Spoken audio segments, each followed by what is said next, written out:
Hi, അസ്സാം വലൈക്കും പ്രിയപ്പെട്ടവരെ, നമസ്കാരം. ഞാനിന്ന് ഈ വീഡിയോയിലെത്തിയിട്ടുള്ളത് ഇന്നത്തെ ചന്ദ്രിക ദിനപത്രത്തിൽ വന്ന ഒരു റിപ്പോർട്ടുമായി ബന്ധപ്പെട്ടാണ്. ഇന്ന് മാർച്ച് 12-ാം തീയതി വ്യാഴാഴ്ച വന്നിട്ടുള്ള പത്ര റിപ്പോർട്ടിൽ ബഹുമാന്യനായ മുസ്ലിം ലീഗിൻ്റെ പ്രിയങ്കരനായ സമാദരണീയനായ സംസ്ഥാന അധ്യക്ഷൻ പ്രിയപ്പെട്ട സെയ്ദ് സ്വാദിഖ് അലി ശിഹാബ് തങ്ങളെ എതിർത്തുള്ള ലേഖനം നിങ്ങൾക്ക് മുമ്പിൽ എത്തിക്കാനാണ് ഞാനിപ്പോൾ ഈ വീഡിയോയിൽ വന്നിട്ടുള്ളത്. യുദ്ധങ്ങൾ പരിഹാരമല്ല എന്ന തലക്കെട്ട് പ്രിയപ്പെട്ട തങ്ങൾ എഴുതിയ ലേഖനത്തിലേക്ക് നമുക്ക് കടക്കാം. വിഖ്യാത ശാസ്ത്രജ്ഞനായ ആൽബർട്ട് ഐൻസ്റ്റീൻ പറഞ്ഞ ഒരു വാചകമുണ്ട്. മൂന്നാം യുദ്ധത്തിൽ ഏതെല്ലാം ആയുധങ്ങൾ കൊണ്ടാണ് പോരാടുകയെന്ന് തനിക്കറിയില്ല. പക്ഷേ നാലാം യുദ്ധം കല്ലും കട്ടകളും കമ്പുകളും ഉപയോഗിച്ചാണ് പോരാടുകയെന്ന് തനിക്കുറപ്പുണ്ട്. സർവം ചുട്ടുചാമ്പലാക്കുന്ന യുദ്ധത്തിൻ്റെ നശീകരണ ശക്തി മനസ്സിലാക്കിയാണ് ആ മഹാശാസ്ത്രജ്ഞൻ അപ്രകാരം പറഞ്ഞത്. യുദ്ധത്തിൽ വിനാശം എന്നുകൂടി അർത്ഥം നൽകാം.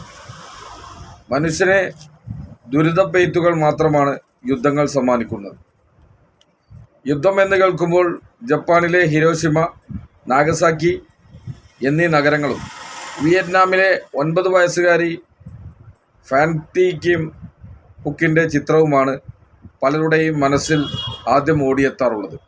അമേരിക്കയുടെ ബോംബിങ്ങിൽ ഉടുത്തിരുന്ന വസ്ത്രങ്ങൾ എരിഞ്ഞുപോയ ശേഷം 2 കൈകളും ഉയർത്തി നിസ്സഹായയായി ഓടുന്ന വിയറ്റ്നാം പെൺകുട്ടിയുടെ ചിത്രം മനുഷ്യസ്നേഹികളുടെ എല്ലാം ഉള്ളുലച്ചതാണ്. ലോകത്തിൻ്റെ ഉറക്കം കെടുത്തുന്ന രീതിയിൽ അമേരിക്കയും ഇസ്രായേലും ചേർന്ന് ഇറാനു നേരെ നടത്തുന്ന യുദ്ധത്തിൽ ഇരകളായി തീർന്നതും കൂടുതൽ കുട്ടികളാണ്. തെക്കൻ ഇറാനിൽ സ്ഥിതി ചെയ്യുന്ന മിനാബിലെ ഗേൾസ് എലിമെൻ്ററി സ്കൂളിൽ നേരെയുണ്ടായ ബോംബിങ്ങിൽ 165 കുട്ടികളാണ് കൊല്ലപ്പെട്ടത്. കെട്ടിടാവശിഷ്ടങ്ങൾക്കിടയിൽ നിന്നും കണ്ടെത്തിയ കുട്ടികളുടെ മൃതദേഹങ്ങളും പുസ്തകങ്ങളും ബാഗുകളും മനുഷ്യത്വമുള്ള ഏതൊരാളെയും കരയിപ്പിക്കും. കുട്ടികൾക്കായി ഒരുക്കിയ കൂട്ട കുഴിമാടങ്ങൾ കണ്ട ഞെട്ടലിൽ നിന്നും ലോകം ഇപ്പോഴും മുക്തരായിട്ടില്ല. ലോകത്തെ എവിടെ യുദ്ധം നടന്നാലും ക്രൂരത അനുഭവിക്കാൻ വിധിക്കപ്പെട്ടവർ കുട്ടികളും സ്ത്രീകളുമാണ്. യുദ്ധങ്ങളും സംഘർഷങ്ങളും കാരണം ഒരു വർഷം 1,00,000 കുട്ടികൾ വരെ കൊല്ലപ്പെടാറുണ്ട്. ഗസ വംശഹത്യയിൽ കഴിഞ്ഞ ഒരു വർഷത്തിൽ 20,000-ഓളം കുട്ടികളാണ് കൊല്ലപ്പെട്ടത്. 473 ദശലക്ഷം കുട്ടികൾ വിവിധ രാജ്യങ്ങളിൽ സംഘർഷ മേഖലകളിലാണ് ഉള്ളതെന്ന് UN ഏജൻസിയായ യുനിസെഫ് റിപ്പോർട്ട് ചെയ്തിട്ടുണ്ട്. ലൈംഗിക പീഡനം, പഠനം മുടങ്ങൽ, പോഷകാഹാരക്കുറവ്, മാനസിക പിരിമുറുക്കം തുടങ്ങിയ നിരവധി വെല്ലുവിളികളാണ് യുദ്ധങ്ങൾ കുട്ടികൾക്ക് സമ്മാനിക്കുന്നത്. പുരുഷന്മാർ ആസൂത്രണം ചെയ്യുന്ന യുദ്ധത്തിൽ വലിയ രീതിയിൽ ദുരിതം പേറുന്നവരാണ് സ്ത്രീകളും വിധവകളായും ബലാത്സംഗത്തിനിരയായും ഇരകളായും മാറുന്ന സ്ത്രീകളുടെ ദയനീയ കഥകൾ ഓരോ യുദ്ധത്തിൻ്റെയും ബാക്കി പത്രങ്ങളാണ്. യുദ്ധത്തിൽ ആദ്യം മരിക്കുന്നത് സത്യമായിരിക്കും എന്ന ആവസ്ഥവാക്യം ശരിവെക്കുന്ന വാർത്തകളാണ് മാധ്യമങ്ങളിൽ കണ്ണോടിക്കുമ്പോൾ കാണുന്നത്. ആണവായുധം നിർമ്മിക്കുന്നത് ലോകത്തിന് ഭീഷണിയാണെന്നും അതിനാലാണ് ഇറാനെ ആക്രമിക്കുന്നതെന്നും അമേരിക്കൻ പ്രസിഡന്റ് ട്രംപിൻ്റെ പറച്ചിൽ തന്നെ അതിനുള്ള തെളിവുകളാണ്. 2025 ജൂണിൽ 12 ദിവസത്തെ ആക്രമണത്തിൽ ഇറാൻ്റെ ആണവശേഷി തകർത്തതായും അതിനാൽ ലോകം സുരക്ഷിതമാണെന്നും പ്രസ്താവിച്ചതും ഇതേ ട്രംപായിരുന്നു. ഇറാനിൽ ആണവായുധ നിർമ്മാണ പദ്ധതികൾ നടക്കുന്നു എന്നതിന് തെളിവില്ലെന്ന് അന്താരാഷ്ട്ര ആണവ ഏജൻസിയുടെ മേധാവി റാഫേൽ ഗ്രോസിയുടെ വെളിപ്പെടുത്തലും അമേരിക്ക ഇസ്രായേൽ സഖ്യത്തിൻ്റെ ഇറാൻ ആക്രമണവും കൂട്ടി വായിക്കുമ്പോൾ ഭരണകൂട അട്ടിമറിയും യമുന സമ്പത്തുമാണ് യുദ്ധലക്ഷ്യമെന്ന് ബോധ്യമാവും. അമേരിക്കൻ ആധിപത്യത്തിന് വഴങ്ങാത്ത ഇറാഖിലും ലിബിയയിലും വെനിസ്വേലയിലും നടത്തിയ അട്ടിമറികൾക്ക് തുല്യമായി നുണകൾ നിരത്തിയും ഇസ്രായേലിനെ കൂട്ടുപിടിച്ചും ഇറാനിലും ട്രംപിൻ്റെ നേതൃത്വത്തിൽ ചോരപ്പുഴകൾ സൃഷ്ടിക്കുകയാണ്. യുദ്ധത്തിൻ്റെ കെടുതികൾ പല രൂപത്തിൽ ലോകത്തെ ബാധിച്ചു തുടങ്ങി. 3 രാജ്യങ്ങൾ തമ്മിലുള്ള യുദ്ധം ലോകമഹായുദ്ധമായി മാറിയ പ്രതീതിയാണ്. മിഡിൽ ഈസ്റ്റിൽ കഴിയുന്ന നമ്മുടെ സഹോദരങ്ങളുടെ ജീവനും തൊഴിലും വ്യാപാരവും ഉൾപ്പെടെയുള്ള കാര്യങ്ങളിൽ ഏറെ ആശങ്കയോടെയാണ് മലയാളികൾ ഓരോ ദിവസവും തള്ളി നീക്കുന്നത്. ജനങ്ങൾ തിങ്ങിത്താമസിക്കുന്ന ഇടങ്ങളിലേക്ക് മിസൈലും ഡ്രോണുകളും നിക്ഷേപിക്കുന്ന നടപടിയിൽ നിന്ന് ഇറാൻ പിന്മാറേണ്ടതുണ്ട്. ഗസയിലെ വംശഹത്യയെ തുടർന്ന് ലോകരാജ്യങ്ങൾ ഇസ്രായേലിനെ അയിത്തം കൽപ്പിക്കുമ്പോൾ അവരെ വാരിപ്പുണരുകയും അന്താരാഷ്ട്ര നിയമങ്ങൾ കാറ്റിൽ പറത്തിക്കൊണ്ടുള്ള ട്രംപിൻ്റെ യുദ്ധഭ്രാന്തിനെ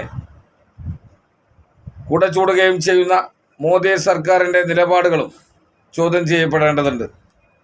വിഖ്യാത ശാസ്ത്രജ്ഞനായ ആൽബർട്ട് ഐൻസ്റ്റൈൻ പറഞ്ഞ ഒരു വാചകമുണ്ട്: 3-ാം ലോകയുദ്ധത്തിൽ ഏതെല്ലാം ആയുധങ്ങൾ കൊണ്ടാണ് പോരാടുകയെന്ന് തനിക്കറിയില്ല, പക്ഷേ 4-ാം യുദ്ധം കല്ലും കട്ടകളും കമ്പുകളും ഉപയോഗിച്ചാണ് പോരാടുകയെന്ന് തനിക്കുറപ്പുണ്ട്. സർവം ചുട്ടുചാമ്പലാക്കുന്ന യുദ്ധത്തിൻ്റെ നശീകരണ ശക്തി മനസ്സാക്ഷിയാണ് ഈ മഹാശാസ്ത്രജ്ഞൻ അപ്രകാരം പറഞ്ഞത്. ആയുധ നിർമ്മാണ കമ്പനികൾക്ക് കോടികൾ ലാഭം കൊയ്യാനും ഭരണവീഴ്ചകൾ മറച്ചുവെക്കാനും ഭരണകൂടങ്ങൾ ആസൂത്രണം ചെയ്യുന്നതാണ് ഓരോ യുദ്ധങ്ങളും. അംഗവൈകല്യവും മാരക രോഗങ്ങളും അഭയാർത്ഥി പ്രശ്നങ്ങളും മാനവരാശിക്ക് സമ്മാനിക്കുന്ന യുദ്ധത്തിനെതിരെ ഉറക്കെ ശബ്ദിക്കാൻ സമാധാന പ്രേമികൾക്ക് കഴിയണം. മനുഷ്യർ ഏറ്റവും കൂടുതൽ കേൾക്കാൻ ആഗ്രഹിക്കുന്ന വാക്കാണ് സമാധാനം. മരുഭൂമിയിൽ പെയ്യുന്ന മഞ്ഞുതുള്ളികൾ പോലെയാണ് ആയുധങ്ങൾക്ക് മൂർച്ച കൂട്ടി മനുഷ്യരക്തം ചിന്തുന്ന അവസ്ഥക്ക് അറുതി ഉണ്ടാവാനായി നമുക്ക് കൈകൾ ഉയർത്താം എന്നാണ് പ്രിയപ്പെട്ട സെയ്ദ് സ്വാദിഖ് അലി ശിഹാബ് തങ്ങൾ, പാണക്കാട് സെയ്ദ് സ്വാദിഖ് അലി ശിഹാബ് തങ്ങൾ ഇന്നത്തെ ചന്ദ്രിക ദിനപത്രത്തിൽ യുദ്ധങ്ങൾ പരിഹാരമല്ല എന്ന തലക്കെട്ടിൽ പ്രിയപ്പെട്ട തങ്ങൾ കൃത്യമായി ഇന്നത്തെ ഈ സാഹചര്യത്തെക്കുറിച്ച് കൃത്യമായി അദ്ദേഹം പ്രതിപാദിക്കുന്നുണ്ട്. ആ ഒരു ലേഖനം നിങ്ങൾക്ക് മുമ്പിൽ എത്തിക്കാൻ കഴിഞ്ഞത് വലിയ സന്തോഷമായി കണക്കാക്കുകയാണ്. ഇന്ന് ലോകം ഒട്ടാകെ ഇതിൻ്റെ ദുരിതം അനുഭവിക്കേണ്ടി വരുമെന്നതാണ് പ്രിയപ്പെട്ട തങ്ങളുടെ ഏതാണ്ട് ഈ ഒരു ലേഖനത്തിൻ്റെ കാതൽ വശം. ഏതായാലും യുദ്ധമൊക്കെ പെട്ടെന്ന് തീർത്ത് സമാധാനത്തിൻ്റെ ആ ഒരു വഴിയിലേക്ക് എല്ലാവരും തിരിഞ്ഞ് ലോകസമാധാനത്തിനായി നമുക്ക് പ്രാർത്ഥിക്കാം. അതിന് അള്ളാഹു തൗഫീഖ് നൽകട്ടെ എന്ന് ആത്മാർത്ഥമായി പ്രാർത്ഥിച്ചുകൊണ്ട്, പ്രിയപ്പെട്ട ഈ യുദ്ധക്കെടുതിയിൽ ഒരുപാട് ആളുകൾ മരണപ്പെടുകയും അതുപോലെ തന്നെ മറ്റുള്ളവരൊക്കെ ഒരുപാട് ആളുകൾ ദുരിതമനുഭവിക്കുകയൊക്കെ ചെയ്യുന്നുണ്ട്. അവർക്കൊക്കെ സമാധാനം നൽകുകയും അതോടൊപ്പം തന്നെ അവരുടെ പ്രശ്നങ്ങൾക്കൊക്കെ എത്രയും പെട്ടെന്ന് പരിഹാരമുണ്ടാവുകയും ഒക്കെ ചെയ്യട്ടെ എന്ന് ആത്മാർത്ഥമായി പ്രാർത്ഥിക്കുകയാണ്. അപ്പോൾ ഇന്നത്തെ ഈ ഒരു ലേഖനം നിങ്ങൾക്ക് മുമ്പിൽ എത്തിക്കാൻ കഴിഞ്ഞത് ഇന്നത്തെ ഈ ഒരു കാലഘട്ടത്തിൻ്റെ കൃത്യമായ ഒരു വിവരണം ഈ യുദ്ധവുമായി ബന്ധപ്പെട്ട് ഇന്ന് നടക്കുന്ന യുദ്ധവുമായി ബന്ധപ്പെട്ട് കൃത്യമായി ഇത് പ്രതിപാദിക്കുന്നുണ്ട്. ഏതായാലും അത് നിങ്ങൾക്ക് എത്തിക്കാൻ കഴിഞ്ഞു.